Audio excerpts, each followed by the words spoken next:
இன்னைக்கு இருக்கிற தேதியில காய்கறிகளை கடைக்கு போய் அப்படி வாங்கி சாப்பிட்றத விட நம்ம வீட்டிலேயே ஒரு தோட்டம் அமைச்சு நாமளும் காய்கறிகளை விளைச்சல் பண்ணி அப்படி சந்தோஷமா மனசார சாப்பிடலாம் அப்படிங்கிற எண்ணம் நம்மள நிறைய பேருக்கு இருக்கும். இப்படிப்பட்ட எண்ணத்துல நீங்களும் கண்டிப்பா உங்க வீட்டுல மாடி தோட்டங்களை வந்து ரொம்பவே சூப்பரா ப்ராப்பரா அமைச்சிருப்பீங்க. அப்படியே இருந்தாலும் ஒரு சில பேருக்கு இந்த மாடி தோட்டத்துல ஏதாவது மிஸ்டேக் பண்றோமோ, அதனாலதான் நமக்கு வந்து இந்த விஷயங்கள்லாம் நடக்க மாட்டேங்குதோ அப்படிங்கிற மாதிரியான சந்தேகங்களும் டவுட்டும் கண்டிப்பா இருக்கும்.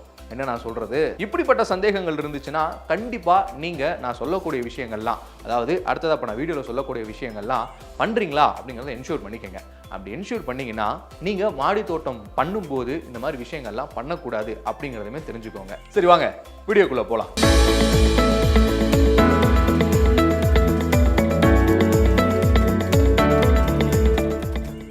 Welcome to freedom of farming Tamil. நான் தான் உங்க சூர்யா. அண்ட் இப்போதான் இந்த வீடியோவின் மூலமாக தான் ஒரு புது சப்ஸ்கிரைபரா, புது வியூவரா உள்ள வரீங்கன்னா நீங்களும் சப்ஸ்கிரைபரா மாறலாம். ரொம்ப ரொம்ப சிம்பிளான விஷயம் தான். உங்களுக்கு கீழே இருக்கிற சப்ஸ்கிரைப் பட்டன், பக்கத்தில் இருக்கிற பெல் ஐக்கான், இது ரெண்டுமே சேர்த்து ப்ரெஸ் பண்ணிக்கங்க.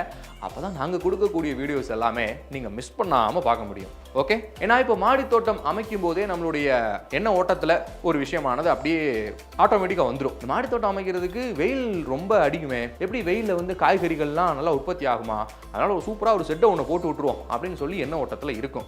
ஆனால் தமிழகத்தில் இருக்கக்கூடிய கிளைமேட்டிக் கண்டிஷன்ஸ் ஏற்ற மாதிரி ஷெட்டு போட்டு தான் மாடி தோட்டம் அமைக்கணும் அப்படிங்கிறது கம்பல்சரியே கிடையாது. ஏன்னா நம்ம தமிழகத்தோட கிளைமேட்டிக் கண்டிஷன்ஸ்க்கு ஏற்ற மாதிரி நம்ம மாடி தோட்டத்தில் விளையக்கூடிய செடிகள் இருக்குல்ல, காய்கறி செடிகள், அதுக்கு சராசரியா 6 to 8 மணி நேரம் வரைக்கும் வெயில், அதாவது சூரிய ஒளி இருக்கு இல்லையா, அது தேவைப்படுதான்.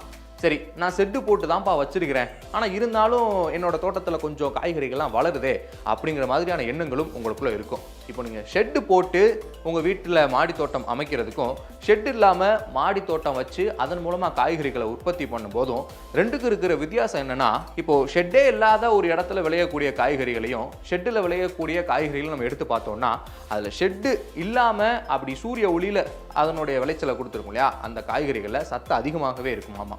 ஸோ அதனால தான் சொல்கிறாங்க, நம்மளுடைய தமிழகத்தினுடைய கிளைமேட்டிக் கண்டிஷன்ஸ்க்கு நீங்கள் மாடி தோட்டம் உங்கள் வீட்டில் அமைக்கணும்னா அதுக்கு ஷெட்டு தேவையில்லை. ஸோ அதனால் ஷெட் இல்லாமல் நீங்கள் தாராளமாக மாடி தோட்டம் அமைக்கலாம். அடுத்ததா, இப்போது ஒரே ஃபேமிலி சீடு, அதாவது ஒரே குடும்ப விதைகளை நாம் வந்து அடுத்தடுத்து பயிரிடக்கூடாது. உதாரணத்துக்கு இப்போ தக்காளி, கத்திரிக்காய், மிளகாய், இது எல்லாமே ஒரே குடும்பத்தினுடைய வகைகள், ஒரே குடும்ப காய்கறிகள் அப்படின்னு சொல்றாங்க. இந்த செடிகளை நீங்க அடுத்தடுத்து அப்படி பக்கத்துல நட்டுட்டு வரனால என்ன ஆகும்னா, இந்த செடியில ஒரு பூச்சி வந்து உற்பத்தி ஆகுது அப்படி வெளியே வருதுன்னா, அது பக்கத்துல இருக்கிற இந்த செடிக்கும் ஈஸியா அப்படி ஸ்ப்ரெட் ஆகிறதுக்கான வாய்ப்பும் இருக்காம். இதுக்கு ஒரு ஐடியாவும் இருக்கு. இப்போ நீங்க தக்காளி செடிக்கு பக்கத்துல ஒரு சுரக்காய் செடியை நட்டு வைக்கலாம். இப்போ அதுக்கு பக்கத்துல மிளகாய் செடியை நீங்க வச்சு அதுக்கு பக்கத்துல ஒரு வெண்டைக்காய் செடியை நட்டு வைக்கலாம். இப்படி ஒரே குடும்ப விதைகள் இல்லாம மற்ற காய்கறிகளோட விதைகள்லாம் இருக்கும்ல, ஸோ அதனையும் பக்கத்துல நீங்க நட்டு வச்சுட்டு வந்தாதான் அந்த பூச்சியினுடைய பரவல் அதிக அளவுல இருக்காது. அதனால ஒரே குடும்ப விதைகள் கொண்ட காய்கறிகளை அடுத்தடுத்து செடிகளை அமைக்காதீங்க. இப்போ நம்ம வயல் வெளியில போய் விவசாயம் பண்ணும்போது அதுக்கு நாம கொடுக்கிற பூச்சிக்கொல்லிகளா இருக்கட்டும், அதுக்கு நம்ம கொடுக்கக்கூடிய உரங்களா இருக்கட்டும், இந்த மாதிரியான விஷயங்கள் எல்லாமே கொஞ்சம் கெமிக்கல் கலந்துருக்கும். சொல்ல போனா ரொம்பவே கெமிக்கல் கலந்துதான் இருக்கும். அப்பேற்பட்ட ரொம்பவே பவரான பெஸ்டிசைட்ஸ், பவரான உரங்கள் அதை எடுத்துட்டு வந்து நம்ம வீட்டில் நம்ம மாடி தோட்டத்தில் விளையக்கூடிய செடிகளுக்கு யூஸ் பண்ணலாமா அப்படிங்கிற கேள்வி இருக்கும். கண்டிப்பா யூஸ் பண்ணவே கூடாது. அதான் அதுக்கு ரொம்ப ரொம்ப சிம்பிளான விஷயம் தான். ஏன்னா இப்போ பெரிய ஏக்கர் கணக்கில் இருக்கக்கூடிய வயலில் நம்ம விவசாயம் பண்ணும்போது பூச்சிக்கொல்லிகளாக இருக்கட்டும், எந்த ஒரு விஷயங்களாக இருந்தாலுமே ரொம்பவே அதிக அளவில் கெமிக்கல் இருக்கிற மாதிரி விஷயங்களாக யூஸ் பண்ணுவோம். அதை மாடி தோட்டத்தில் பயன்படுத்திங்கன்னா உங்களுடைய செடிகள் அப்படி சீக்கிரமே வாடி போகிறதுக்கான வாய்ப்பும் இருக்குது. ஸோ அதனால தான் சொல்கிறாங்க, இப்போ ஆர்கானிக் தோட்டம்ங்கிறத எதுக்கு, நம்ம வீட்டில் நாம் இயற்கையாக ஒரு விளைச்சலை ஒரு செடியை வந்து உற்பத்தி பண்ணணும் அப்படிங்கிறதுக்காண்டி தான். அப்போது மெனியூரும் பெஸ்டிசைட்ஸுமே நீங்கள் ஆர்கானிக்காக யூஸ் பண்ணணும், அதுக்கு எதுக்கு நீங்கள் வெளியே போயிட்டு கெமிக்கலில் யூஸ் பண்ணுறீங்க அப்படிங்கிற மாதிரியும் சொல்கிறாங்க.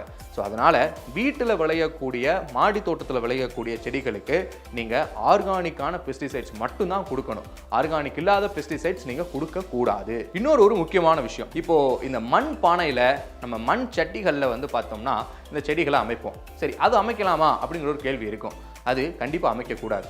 உதாரணத்துக்கு அது ஏன் அப்படின்னோன்னா, ஒரு சில பேர் பாதுகாப்பு நலன் கருதி அப்படின்னு சொல்லுவாங்க. ஆனால் அதையும் தாண்டி இன்னும் கொஞ்சம் டீட்டெயிலாக போய் பார்த்தோம்னா, இந்த மண் செட்டிகளில் மண் பானைகளில் நீங்கள் மண் கலந்து அப்படி செடிகளை நடும்போது அதுக்கு அதிக அளவில் தண்ணீர் தேவைப்படுமா. அதனால தான் சொல்கிறாங்க, இந்த மண் செட்டிகளில் உங்களுடைய காய்கறிகளை விளைச்சல் பண்ணுற மாதிரியான செடிகளை நட்டு வைக்காதீங்க. அதுக்கு பதிலாக சாண்ட் பேக்ஸ் இருக்கும்ல, ஸோ அதில் நீங்கள் மண் கலந்து உரம் கலந்து அதில் நட்டு வைக்கலாம். அதுதான் ரொம்ப ரொம்ப ஒரு ப்ராப்பரான மெத்தட் மாடி தோட்டம் அமைக்கிறதுக்கு. ஸோ மண் செட்டிகள் ரொம்பவே அதிக அளவில் மண்கள் இருக்கும். ஸோ அப்போ நமக்கு வந்து போதுமான விளைச்சல் நம்மளுடைய காய்கறிகளுக்கு கொடுக்காது.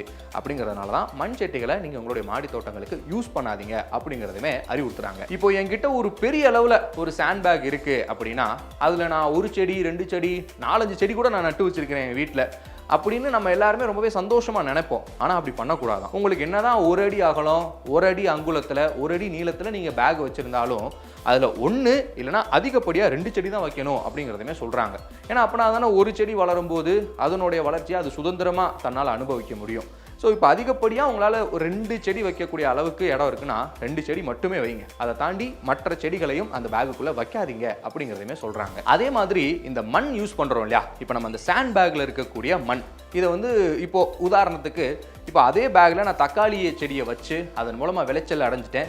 இப்போது அந்த பேக் வந்து எம்டியாக தான் இருக்குது அப்படிங்கிற காரணத்தினால மறுபடியும் நம்ம தக்காளி விதைகளை வச்சு செடிகள் வளர்க்கலாமா அப்படிங்கிற கேள்வி இருக்கும். இது வந்து நிறைய பேர் பண்ணக்கூடிய ஒரு தப்பாகவுமே இருக்கும். இப்போ ஒரு தடவை நம்ம ஒரு சாண்ட் பேக்ல இருந்து தக்காளியினுடைய விளைச்சலை பார்த்துட்டோம்னா மறுபடியும் அதே மண்ணில் கொண்டு போயிட்டு தக்காளி வைக்கக்கூடாது. வேற ஏதேனும் ஒரு செடிகளை நம்ம வந்து நட்டு வச்சு பார்க்கலாம். அதுல இருந்து கண்டிப்பாக விளைச்சல் வந்து கொடுக்கும். இல்லைனா மிக்ஸ் பண்ணி புது மண் இப்போ இருக்கிற பழைய மண் ஆல்ரெடி நம்ம உபயோகிச்சிருக்கிற பழைய மண் அப்படி நம்ம மிக்ஸ் பண்ணி நம்ம கண்டிப்பாக அதை யூஸ் பண்ணலாம். அதை தூக்கி போட்டுறதோ இல்லைன்னா அதே பிளான்ட்டை அதே காய்கறிகளை திருப்பியும் அதே மண்ணில் விளைச்சல் எதிர்பார்க்கிறது ரொம்ப ரொம்ப தப்பான ஒரு விஷயம் அப்படிங்கிறதுமே இந்த மாதிரி மாடி தோட்டங்கள் வச்சு அதன் மூலமாக பலனடைஞ்சவங்க நமக்காக சொல்கிறாங்க. இன்னொரு முக்கியமான விஷயம், இப்போ ரொம்ப ரொம்ப சின்ன விதை இருக்கு அப்படின்னா அந்த விதை நாற்றா மாறுறதுக்கு கொஞ்சம் டைம் எடுக்கும். நம்மள என்ன பண்ணுவோம், இந்த விவரம் புரியாம இந்த விதையை நட்டு வச்சா போதும் இதுவே நல்ல விளைச்சலை வந்து கொடுத்துரும் அப்படின்னு சொல்லிட்டு இந்த சின்ன சின்ன விதைகளை மண்ணுக்கு அடியில் அப்படி போட்டு நம்மள அழகாக செட் பண்ணி வச்சுடுவோம்.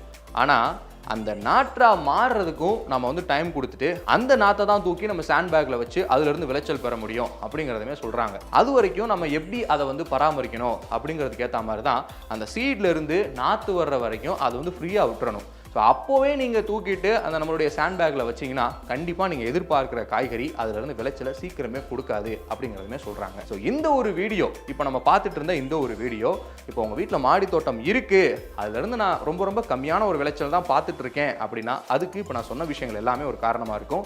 இல்லை நான் இப்போ தான் இனிமேல் தான் மாடி தோட்டம் வைக்க போகிறேன் அப்படின்னா நீங்களும் செய்யக்கூடாத விஷயத்தை முன்கூட்டியே தெரிஞ்சுக்கிட்டீங்க அப்படிங்கிற ஒரு நம்பிக்கையும் எனக்குள்ள இருக்கும். ஸோ கண்டிப்பாக அந்த விஷயங்களை ஃபாலோ பண்ணி உங்கள் வீட்டிலுமே மாடி தோட்டங்களை வந்து சூப்பராக அமைங்க. நீங்களும் உங்கள் வீட்டில் இயற்கையான முறையில் காய்கறிகளை விளைச்சல் பண்ணி சந்தோஷமா சாப்பிட்டு உங்க சுற்றுப்புறங்களையும் நண்பர்களையும் எப்பவுமே ஹாப்பியா வச்சுக்கோங்க. ஸோ நம்மளுடைய ஃப்ரீடம் ஆப் ஃபார்மிங் தமிழ் சேனலில் அடுத்தடுத்த வீடியோஸை நீங்கள் மிஸ் பண்ணாமல் பார்க்கணும்னா மறக்காமல் கீழே இருக்கிற சப்ஸ்கிரைப் பட்டன் பக்கத்தில் இருக்கிற பெல் ஐக்கான் இது ரெண்டுமே ப்ரெஸ் பண்ணிக்கோங்க. ஸோ அடுத்த ஒரு சூப்பரான இல்லை ஒரு இன்ஃபர்மேட்டிவான ஃபார்மிங் வீடியோவில் உங்களை வந்து சந்திக்கிறேன். அது வரைக்கும் ஒரு சின்ன டாடா பாபாயோடு கிளம்பிக்கிறது நான் உங்கள் சூர்யா. பாய் பாய், டேக் கேர்.